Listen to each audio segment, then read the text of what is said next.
sleep when you're waking up, it's hard to actually wake up and explain it right. Now, you mean like if your alarm goes off or something like that? It's like you're sleeping, but you can't move. I mean, when you first wake up, but you can't move nothing. Now, there is a thing called sleep paralysis.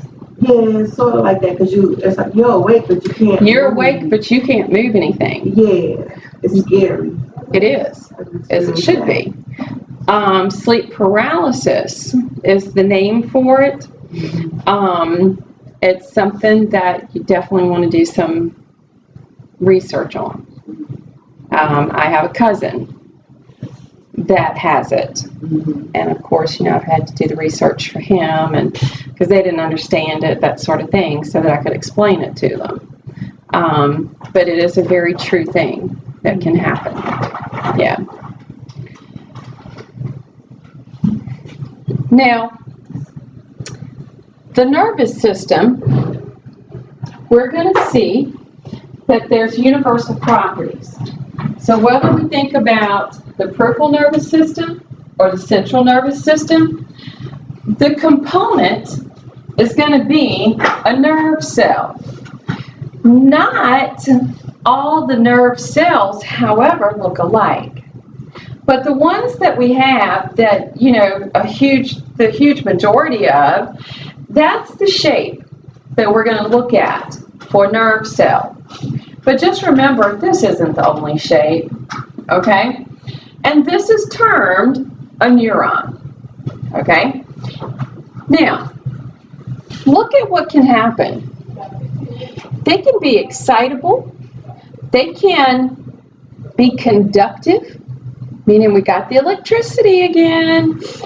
They can secrete because they make a product. The product that they make, because we're transmitting information from that neuron to something, whether that is another neuron or a muscle or a gland, okay? We're transmitting something. So these are the neurotransmitters. And remember, the only product they can make, the cell can make, is a protein. So they're in these little vesicles, okay? And that's going to be their product, their neurotransmitter. These two right here, does it remind you of the muscles? What we've just talked about. Because the muscles were excitable because they responded to a stimulus from the nerve. Remember, couldn't do it, not at all, without that conduction, without that excitability, from that action potential from the nerve. So they're excitable. They are conductive. They are electric. AC/DC. Oh, Lord, don't get me on AC/DC. Yeah, right. Now, produce electricity. How do I know they produce electricity? I can test them. I can test that electricity that comes off of it. Okay? So, how are they going to do that? What produces my electricity?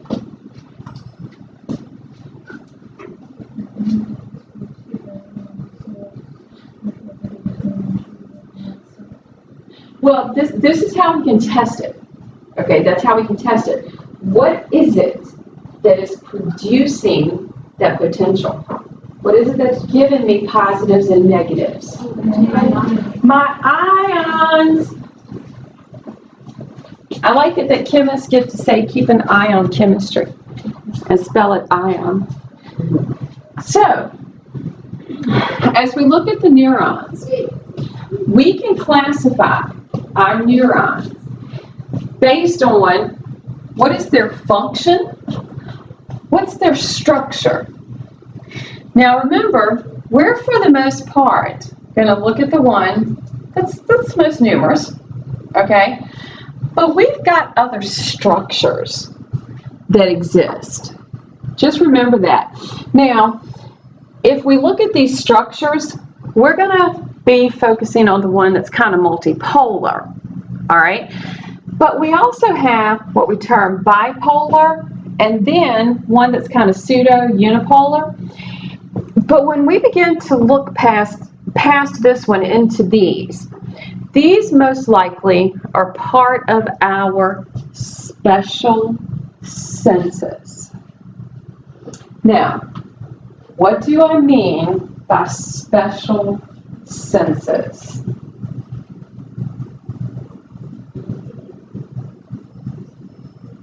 I heard sight. Sight, hearing, smell. Nope. We're told that though, right? Aren't we told, oh, well, the senses are sight, smell, taste, sound, touch. Oh, no. I'm going to teach you different. All right? Touch is going to be what we term general. Because touch is everything. When I was growing up, okay, and they would be like sight, smell, taste, sound, and then they always had the hand. Because there was 5, And I thought, okay, well, my touch is only my hand. No. That's everything else throughout the body. So we do have the sight, the smell, the taste, the sound, and guess what? Equilibrium as a physical. Which is kind of cool. I know, trust me, it's really cool though, okay? So these other structures will tend to be in those special senses. The ones that are going to be more general, okay, they're going to tend to look this way. And that's a whole bunch of them. Now, their function, I already said, we have to take sensory information in, motor information out. Once we get into the central nervous system, it has to integrate and make sense of the information. So the information that goes in, we have to have the central nervous system, brain or the spinal cord, integrate and understand so that it can send the response out. So we're going to find in the central nervous system what we term interneurons or association neurons. Does that mean for everything that your body is going to do for a response from the nervous system is going to have an interneuron in the central nervous system? No. But for everything that your body is going to do, it will have to have sensory in, motor out. Okay? Everybody with me? So the structure of the neuron, neuron cell body, also termed soma. Does that ring a bell with anybody? Why? Huh? What? We just learned it. But have you ever heard it anywhere else? Sharp Pump Town Center? Yeah. And a store called Soma. It's called Soma. Okay. And what does it sell? It sells stuff for the body. Okay. Gotta love semantics, right? So, soma means body. All right. So this would be a soma, the nerve cell body. Now, this nerve cell body, it has the nucleus. Look at how huge the nucleus is. Now, nucleus, we've got like some of this endoplasmic reticulum, Golgi apparatus, we've got some little missile bodies, all right? And think about this for a second. When we have this really huge nucleus, can you think of any reasons why? Doesn't go through cell phases. It doesn't do mitosis. These nerve cells do not regenerate. Their only job is producing their product and passing or not passing information. The nerves only work sometimes. No. Well, now let's hold up a second, okay? Because, you know, I know that some of them up in my brain have just quit, all right? They're like, nope, done, no more new information, no more room on the desktop. Now, otherwise, these things are busy 24/7.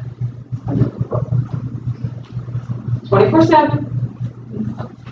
365, 366 if it's a leap year. Okay, so they're pretty busy. So they got a lot of product they gotta make. Okay, so they got a lot of information they gotta deal with. So the nucleus is huge, okay? Now, the little missile bodies, they're producing what we term the missile substance. Now, the missile substance, okay, chromatophilic. Chroma, okay? Begin to think about chromosomes, because look, this is our rough ER. Rough ER is the area that we do the protein synthesis. And remember, the only thing we can make is that product, which means if this is supposed to release acetylcholine for skeletal muscle contraction, well then the job produced that vesicle full of acetylcholine. Does that make sense? We've got the dendrites, kind of getting represented here in the orange. Here, seeing all of this branching that can take place from the nerve cell body, okay? And it creates the tree type look, okay? Like all these branches from a tree. And dendrites, this is where they get to synapse with another neuron. So basically we can have neuron to neuron, or we can have a neuron to something, such as the muscle or the gland. Does that make sense? All right.